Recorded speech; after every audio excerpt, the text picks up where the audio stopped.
A small envelope was placed in Ace Frehley's hand. He put down his guitar. He looked at the envelope. And after that moment, he couldn't speak a single word. The venue was small. Detroit. 1987. Not an arena. Not a stadium. Just a club with maybe 300 people packed against a low stage. The kind of place where you could see the sweat on the guitarist's face, where the amplifiers were close enough to feel in your chest. Ace Frehley had played bigger rooms. Much bigger. But tonight wasn't about size. It was about playing. Just playing. The show had ended 20 minutes ago. The stage lights were half down. Crew members were wrapping cables in that practiced silence that comes after sound. Ace stood near his amplifier, guitar still strapped across his chest, talking to nobody in particular. He never talked much anyway. A security guard approached. "Mr. Frehley, there's someone who wants to give you something. Says it's important." Ace looked up. Looked past the guard to where a man stood near the stage door. Middle-aged. Worn jacket. Hands clasped in front of him like he was in church. He held a small white envelope. "He can leave it with you," Ace said quietly. "He said he needs to hand it to you personally. Says you'll understand when you see it." Ace didn't move for a moment. Then he nodded once. The man approached slowly, carefully, like he was walking towards something fragile. He stopped 3 feet away. Held out the envelope. "Mr. Frehley," the man said, his voice barely above the sound of equipment being moved. "My father wanted you to have this. He passed away 2 months ago. He made me promise I'd find you and give it to you myself." Ace took the envelope. Small. White. Slightly yellowed with age. His name written on the front in shaky handwriting, Ace Frehley. He looked at the man. "Your father? Robert Mitchell. You wouldn't remember him. But he remembered you." Ace didn't defend himself. He never did. Ace held the envelope without opening it. The man was still standing there, waiting. The security guard had stepped back. The crew kept working, but slower now, watching without watching. "When did he write this?" Ace asked. 1974. He kept it for 13 years. Carried it with him. He always said he'd give it to you when the time was right, but... The man's voice caught. "Cancer. He ran out of time. So he asked me to do it." Ace turned the envelope over once. Looked at it. Then carefully opened it. Inside was a single photograph. Old. The kind with rounded corners and that particular color fade that marked the early 70s. It showed a teenage boy sitting on a hospital bed, holding a guitar.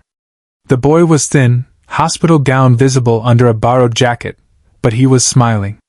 Really smiling. Beneath the photograph was a small folded piece of paper. Ace unfolded it slowly. The handwriting was the same as on the envelope. Shaky, like it had been written by someone whose hands didn't work quite right anymore. But the words were clear. "Dear Ace. You don't know me. My name is Robert Mitchell. In 1974, I was 16 years old and dying of leukemia in Detroit General Hospital. The doctors said I had maybe 3 months. One night, a nurse told me that Kiss was playing at Cobo Hall. I'd never heard of you guys. But she showed me a poster, and something about those faces, about the way you looked with that silver makeup and that guitar, I don't know. It made me want to live long enough to see you play. I told my parents I wanted to go. They said I was too sick. I weighed 90 pounds. I could barely walk. But I wouldn't let it go. My father bribed an orderly to sneak me out of the hospital in a wheelchair. We got to Cobo Hall, and my father begged the security guard to let us in. He told them I was dying. He told them it might be my last concert. Someone must have told you, because in the middle of your set you stopped playing. You walked to the edge of the stage and looked right at me in my wheelchair in the front row. You didn't say anything. You just looked at me for maybe 3 seconds. Then you played. And I mean really played. That solo you did, I don't even know what song it was, but you played like you were playing just for me. Like nothing else in that arena mattered except that guitar and that moment. When the show ended, a security guard came and said you wanted to see me backstage. My father wheeled me back there, and you were standing in the hallway, still in your makeup and costume, holding your guitar. You didn't ask me how I was feeling. You didn't give me a speech about being strong or fighting hard. You just handed me your guitar and said, "Hold this for a second." I held it. It was heavy. I could barely keep it up. But I held it. You said, "You just held Ace Frehley's guitar. That means something. Don't forget that." Then you took it back and walked away. That was it. Maybe 15 seconds total. But I didn't die in 3 months, Ace. I went into remission 2 weeks later. The doctors called it a miracle. I called it something else. I'm writing this letter now, in 1974, because I don't know if I'll ever see you again to thank you.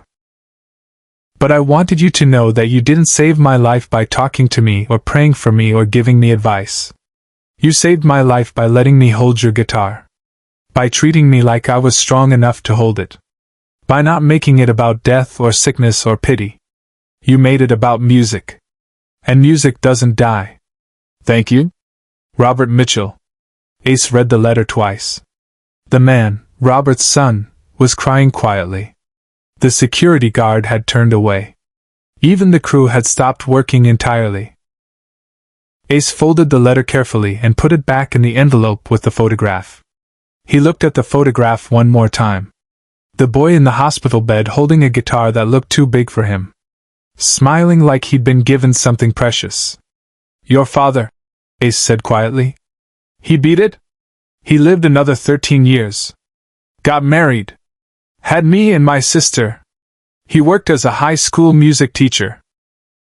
He always kept a guitar in his classroom and told students about the night Ace Frehley let him hold his guitar.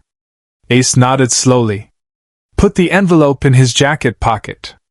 Then he did something he almost never did. He reached out and shook the man's hand. Thank you for bringing this, Ace said. He wanted you to know that it mattered. That 15 seconds mattered. Subscribe and leave a comment, because some moments only make sense when we remember them together. The man left. The security guard followed. The crew went back to work. Ace stood there for a long time, his hand resting on the envelope in his pocket. One of the roadies, a guy named Pete who'd worked with Ace for 5 years, walked over. You okay, boss? Ace didn't answer immediately.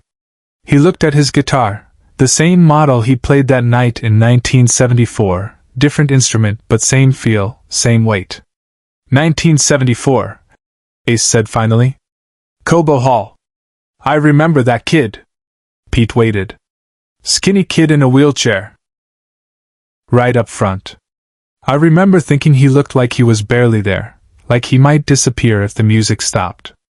So I didn't stop. I played that solo for 10 minutes. Longest solo I ever played. You remember all that? I remember he was the only person in the arena who wasn't moving. Everyone else was jumping, screaming, banging their heads. He just sat there in that chair and stared at my hands on the fretboard. Like he was trying to memorize it. Did you really let him hold your guitar? Ace nodded. His hands were shaking. I thought he was going to drop it. But he held on. Tight. Like it was the most important thing he'd ever held. Pete didn't say anything. I didn't know he was dying, Ace said. Nobody told me that until after. If I'd known. I don't know. Maybe I would have done something different. Said something profound. Maybe that's why you didn't, Pete said quietly. Maybe that's why it worked. Away from the spotlight, Ace made a choice no one expected. The next night, Ace played in Cleveland. Different city. Different crowd. Same set list. Except in the middle of the show, right before his solo, Ace stopped. Put his guitar down. Walked to the microphone. The crowd went silent. Ace never talked during shows. Never. There was a kid, Ace said, his voice barely carrying over the residual noise. 1974, Detroit. He was dying. Someone told me that before the show, but I didn't really understand what that meant. I was 23 years old.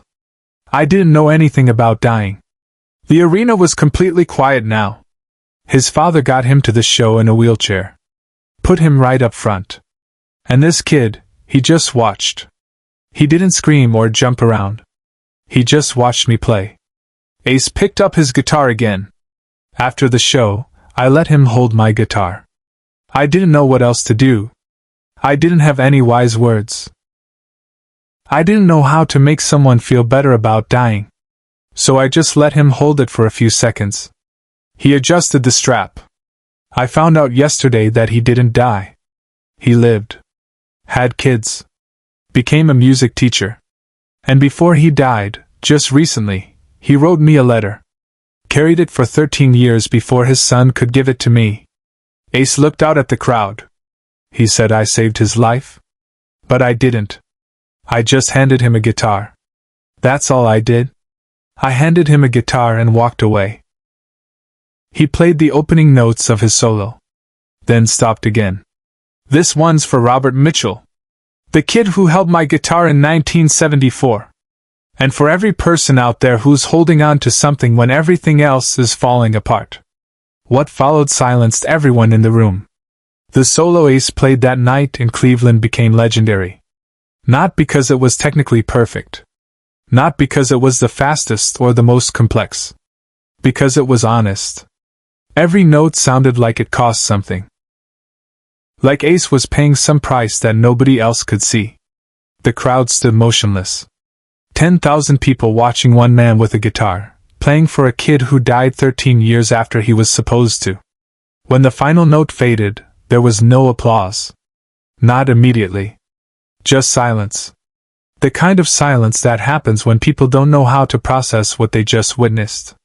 Then someone started clapping. Slow. Deliberate.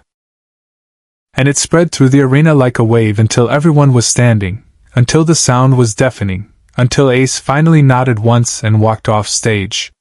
He never mentioned Robert Mitchell again publicly.